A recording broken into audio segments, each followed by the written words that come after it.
जय श्री कृष्ण दोस्तों। हलाल का सिद्धांत इस्लाम कहता है अगर किसी जानवर को खाना है तो करुणा, दया, बिना तकलीफ के साथ हलाल तरीके से किया जाए। और इस्लाम धर्म में खान पान पर केंद्रित कोई भी चीज़ नहीं होता, नियत पर केंद्रित होता है। इस्लाम में खान पान आस्था की पूजा से अलग है, इसलिए गाय भी हलाल जानवर मानी जाती है। परंतु मैं यह कहना चाहती हूँ कि आप सभी मुस्लिम भाई बहन हमारे साथ हमारे इस देश में, आपका देश भारत देश जिसके आप देशवासी हैं, और उसमें जो हमारा धर्म सिखाता है, धर्म और कुछ भी नहीं बल्कि जीने का तरीका है। जीने का तरीका अलग अलग, धर्म अलग अलग, इसलिए हम भारत देशवासी जीने का तरीका हम सबका एक होना चाहिए। और इस एकता में हमें यह जरूर जानना चाहिए कि हमें गाय को कभी भी परेशान नहीं करना चाहिए, क्योंकि हमारे वेदों में गाय को अघन्य माना गया है।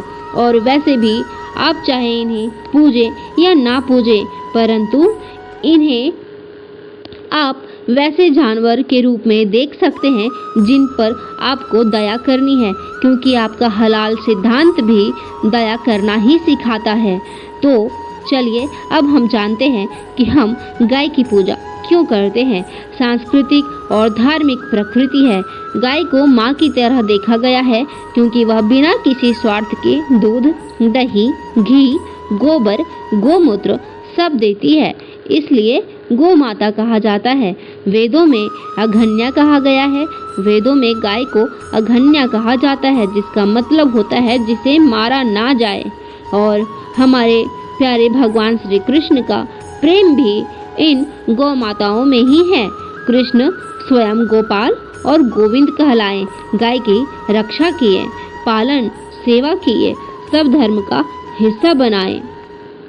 आर्थिक आधार भी इनका इस कदर था कि यह हमारे लिए हमारे सामाजिक स्तंभ के रूप में हमारे सामने आई, और वह है प्राचीन भारत में दूध, खेती, गोबर जीवन का आधार था, इसलिए गाय समाज का स्तंभ बन गई।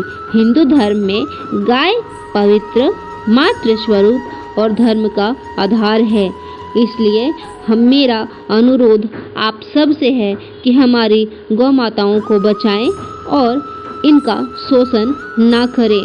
और मैं हिंदू भाइयों से भी कहूँगी कि आप बहुत अधिक दूध पीने के लिए इन पे अत्याचार ना करें, इन पे कोई दवाइयाँ, इंजेक्शन ना लगाएं जिनसे कि इनका शोषण हो, और उनके बच्चे के लिए भी उन्हें उनकी माताओं को छोड़ दें।